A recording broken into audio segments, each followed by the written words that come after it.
Berdiri. Pulang tangan jari.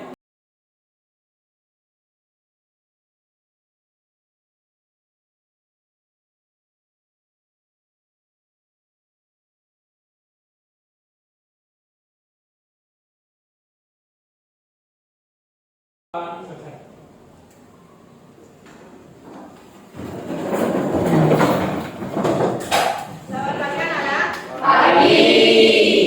Bagaimana kabar kalian hari ini? Baik. Apakah ada yang tidak hadir?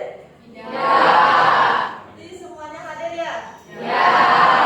Nah, seperti biasa sebelum mulai pelajaran, jadi kalian coba cek di sekeliling kalian apakah sudah semuanya bersih? Sudah tidak ada sampah? Ya, kalau sudah semuanya bersih, Ibu di sini mau mengajak kalian ya biar bersemangat dalam belajar. Nah, kita melakukan ice breaking terlebih dahulu. Ya, coba berdiri semuanya.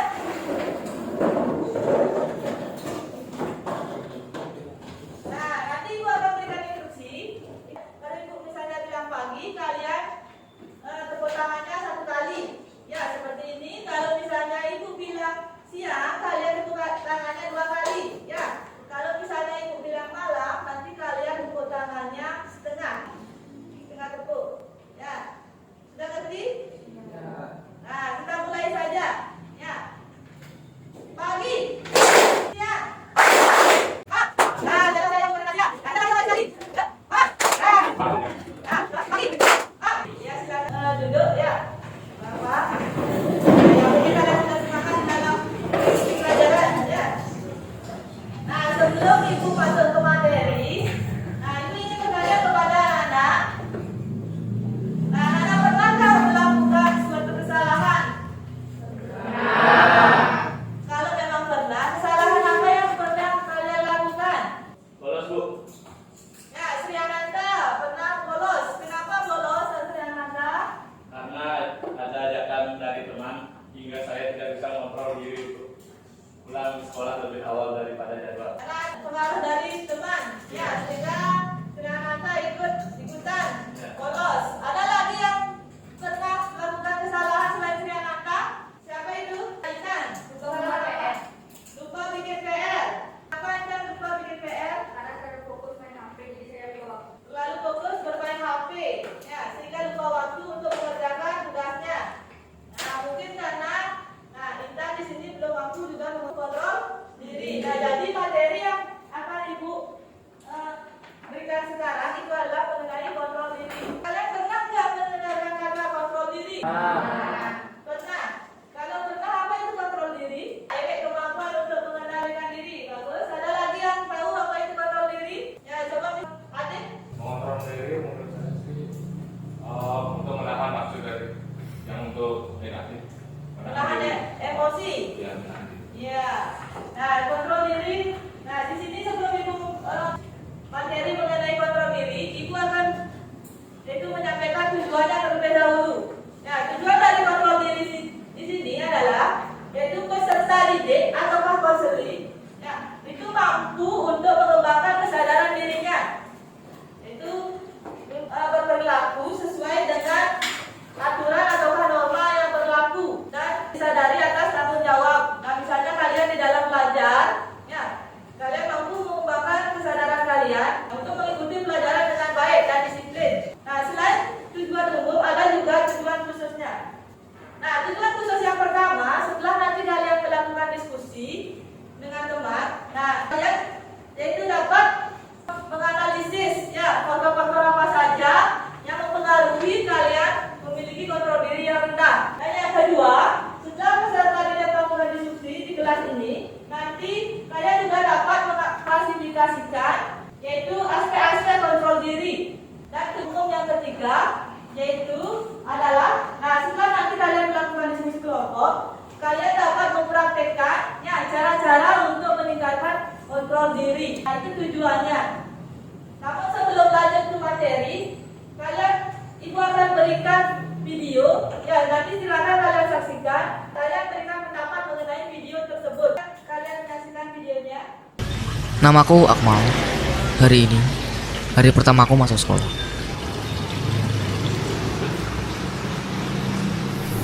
Pak, ayo cepat.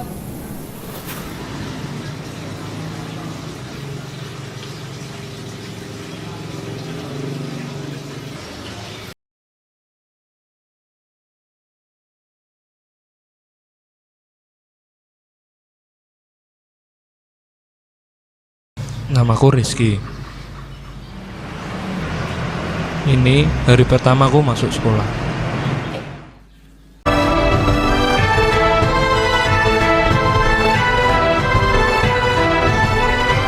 Aku harus berubah. Nah, itu tadi petikan dari videonya. Ya. Nah, ini pertanyaan pada kalian dari kelompok itu yang mana lebih bisa mengontrol diri? Rizky. Kenapa Rizky? Kenapa kalian pilih Rizky? Menurut Adit karena lupa diri. Yang lainnya coba, kenapa kalian pilih Rizky? Tadi kan sudah ada Matomo, ya, dengan kawannya Akmal dan Rizky. Nah, tadi menurut Adit bahwa yang penting bisa mengontrol diri itu adalah Rizky. Yang lainnya, bagaimana namanya? Rizky. Sama Rizky, kenapa Rizky dikatakan sudah bisa mengontrol diri? Karena lebih mandiri. Apa itu pengertian dari kontrol? Itu sebenarnya adalah yaitu individu dalam menyusun, membimbing, mengarahkan perilakunya dan memodifikasi perilakunya dengan cara menginterpretasikan dan juga mampu untuk mengambil keputusan serta tindakan yang efektif, yaitu untuk menghasilkan sesuatu yang diinginkan. Nah, maksudnya di sini, jadi kalau misalnya seperti tadi contohnya Rizky itu sudah mampu untuk mengontrol diri, di mana dia lebih mandiri, ya ketimbang Akmal dia emosi, ya marah-marah, dia belum mampu untuk mengendalikan emosinya. Kalau misalnya tidak diantar oleh orang tuanya, dia marah-marah. Nah, terus apa saja aspek-aspek dari kontrol diri? Aspek-aspek dari kontrol diri itu ada. Yang pertama adalah kontrol perilaku. Yang kedua itu adalah kontrol kognitif. Dan yang ketiga kontrol keputusan. Nah, maksud dari kontrol perilaku di sini adalah, nah, itu merupakan kemampuan individu, ya, untuk memodifikasi suatu keadaan yang tidak menyenangkan. Nah, maksudnya di sini dalam kontrol perilaku ini komponennya ada dua, yaitu komponen keadaan dan juga komponen itu stimulus. Nah, jadi di sini perlu adanya kontrol perilaku, kontrol tindakan, bagaimana tindakan kalian di dalam belajar agar kalian bisa berdisiplin. Yang kedua itu ada kontrol kognitif. Kognitif itu adalah pikiran. Nah, kontrol kognitif di sini merupakan suatu kemampuan individu yaitu mengolah informasi yang tidak diinginkan. Nah, dengan cara menginterpretasikan, menilai atau menghubungkan suatu kejadian dalam suatu kerangka kognitif. Nah, sebagai adaptasi psikologis dan menekan suatu tindakan. Nah, seperti contoh yang di sini. Nah, di sebelah kanan ini ada contoh siswa yang sedang belajar, namun pikirannya itu kemana-mana. Nah, bisa kalian lihat contohnya, itu ada yang pikirannya main PS, dia laki-laki ya, contohnya. Nah, ataukah main game. Nah, jadi kalian harus bisa mengontrol pikiran kalian, ya, ketika kalian belajar. Kalau memang kalian belajar di kelas, ya dengarkan apa yang disampaikan guru, ya, agar kalian bisa konsentrasi seperti apa yang ditonton sebelumnya. Itu anak-anak aktif. Ya, ketika diberikan pertanyaan, maksudnya kalian bisa menjawab apa yang disampaikan oleh gurunya. Ya, menjawab pertanyaannya yang diberikan oleh guru. Ya, kita lanjutkan kepada kontrol keputusan. Ya, kemampuan untuk memilih tujuan yang ingin dicapai. Andalkan, yaitu menyeimbangkan tujuan kalian. Ya, mengambil keputusan. Apakah kalian mengambil keputusan yang salah ataukah mengambil keputusan yang benar? Contoh. Nah, ini kan menyeimbangkan antara keputusan yang benar dengan keputusan yang salah. Seperti tadi contohnya misalnya bolos. Ya, ini contohnya bolos. Kalau misalnya kalian mengambil keputusan yang salah, ya, kalian juga yang rugi. Nah, kalian sudah paham mengenai aspek kontrol diri? Nah, ini lanjutkan dengan materi selanjutnya. Nah, yaitu faktor apa saja yang mempengaruhi kontrol diri. Ya, yang pertama itu ada usia, itu faktor dari dalam diri. Nah, semakin bertambah usia seseorang, kemampuan dirinya akan semakin bagus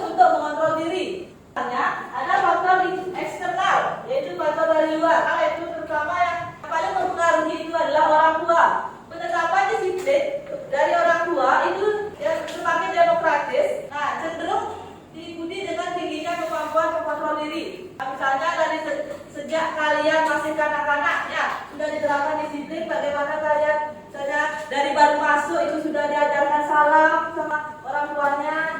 Nah, yang kedua itu adalah lingkungan sekitar atau teman sebaya. Nah, mungkin karena pengaruh dari teman sebaya, kalian jadi ikut-ikutan bolos ataukah misalnya tidak membuat tugas. Kalau temannya tidak membuat tugas, kalian ikut tidak membuat tugas.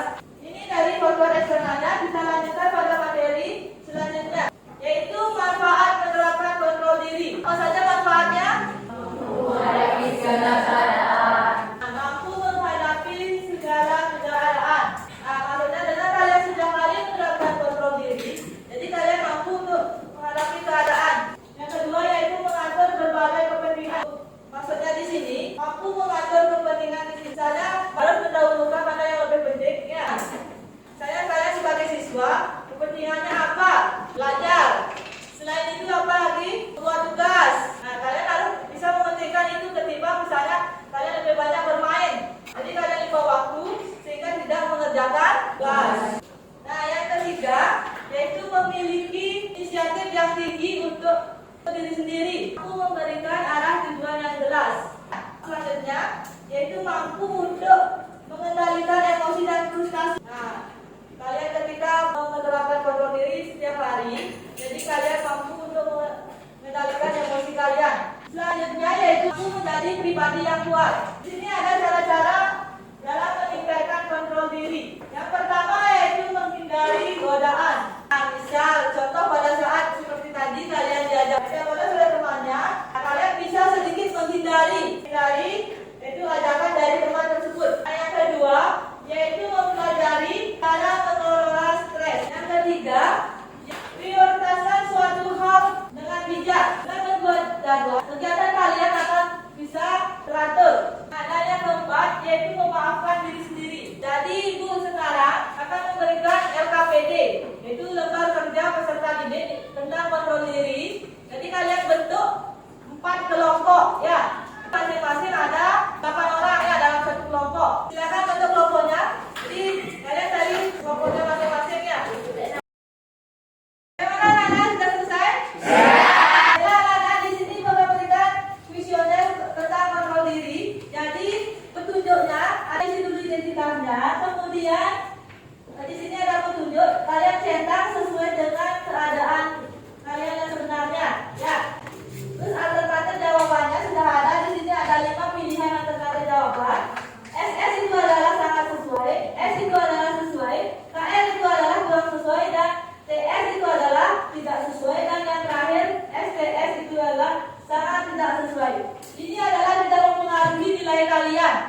Jadi jawab sesuai dengan keadaan kalian sendiri. Kita mengerti? Sudah. Jadi kembalikan ya. Sudah selesai jawabnya? Silakan kumpulkan ke depan.